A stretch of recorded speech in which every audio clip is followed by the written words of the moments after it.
Hi, I'm Sean Romo, Senior Staff Archaeologist with the Jamestown Rediscovery Foundation. And for today's episode of Dig Deeper, we're going to talk about an excavation we did over the course of the last year out here east of the Memorial Church and in the Churchyard.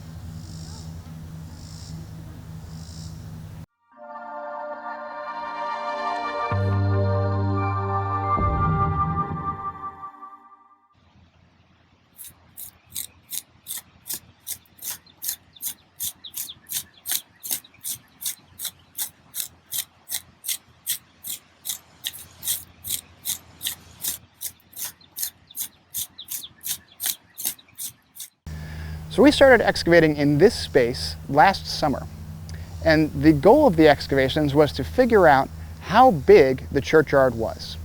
This churchyard would have been in use since 1617 and until the church was deconsecrated in the 1750s. And there are actually even a couple of burials that took place here in the early 1800s. Now, sometime in the 1700s, this wall was put in, and it marks out a portion of the burial ground, but not the entire space. Right now, we think the burial ground actually continues out farther to the east and farther to the south than this wall marks out. Because this space was used for so long, from 1617 until at least 1750, there are hundreds of people buried here. And one of the things we encountered when we excavated in and around the burial ground was that a lot of the burials actually cut into one another. You can imagine if you're reusing the same space over and over again, you might bury someone, let's say in 1620, in one spot.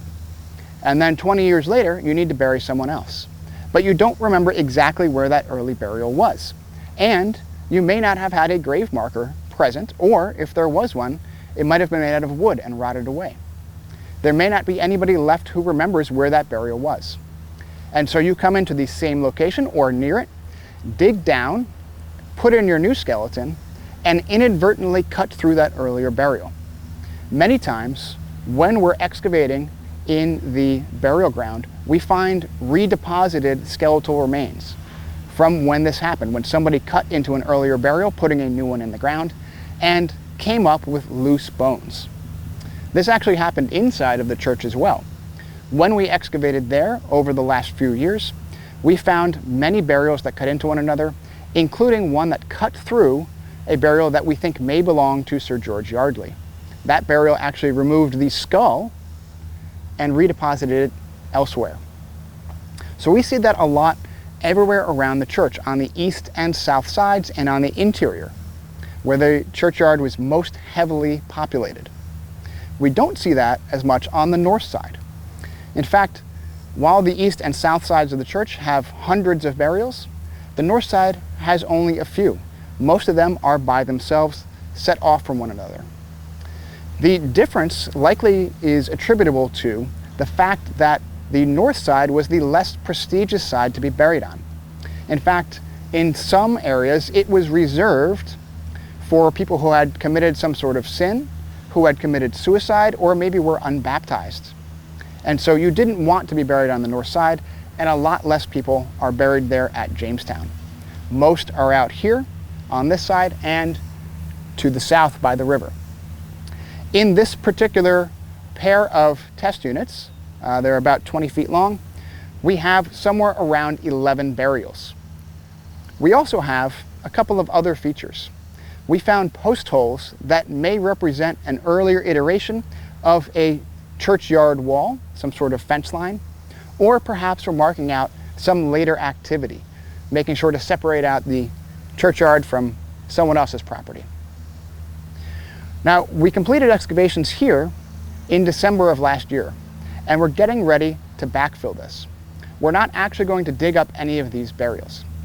All we want to do in this case is record their locations and bring them into our GIS mapping system. That way, we can compare what we found here with what we found when we dug further to the south a few years ago. And if we ever go to the east, we'll be able to compare that as well. That way we can start to chart out the exact size of the burial ground. But right now, we're not going to dig these burials. That doesn't mean we might not come back and dig some of these in the future. and we have dug a couple in past years in the churchyard. Now, because the churchyard is so densely populated, because a lot of the burials cut into one another, and because they are unmarked, for the most part, it's going to be difficult for us to tell who was buried where, although we can learn a lot about a person from their skeleton. Your bones encode whether you were male or female at birth, the age at which you died, and some information about your life. Your work may show up in trauma or different distortions on your bones. If you had a disease, we might be able to see that. If you broke an arm, we could probably see that. And we can see what you were eating, and maybe if you were wealthy based on what's in your bones.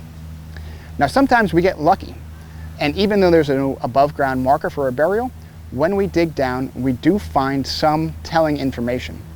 In fact, during one of our previous excavations in the interior of the churchyard, we dug down and found tacks that had been set into the lid of a coffin that actually spelled out the name and title of the inhabitant of that coffin. It was a really exciting find, and one that is very unusual and very rare.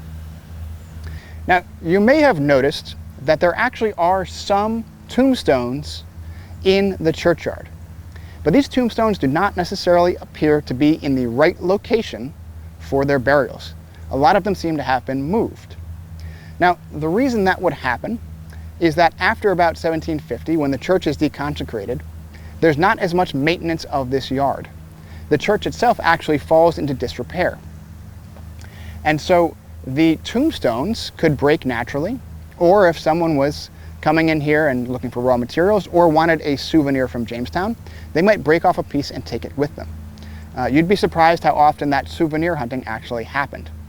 So by the time we start this archaeological project in 1994, many of the tombstones are broken up and they've been moved from place to place. And so they're not necessarily over top of who they're supposed to represent. We're going to continue to excavate to try to find the full limits of the burial ground, to try out exactly how far it went. But this space right here is actually going to get backfilled. We're going to put down some fabric, put the soil back on top of it, and make sure that the skeletal remains and the burials are preserved in place. We may someday come back and re-examine them, but for now they're getting closed up and we're going to move on to other areas.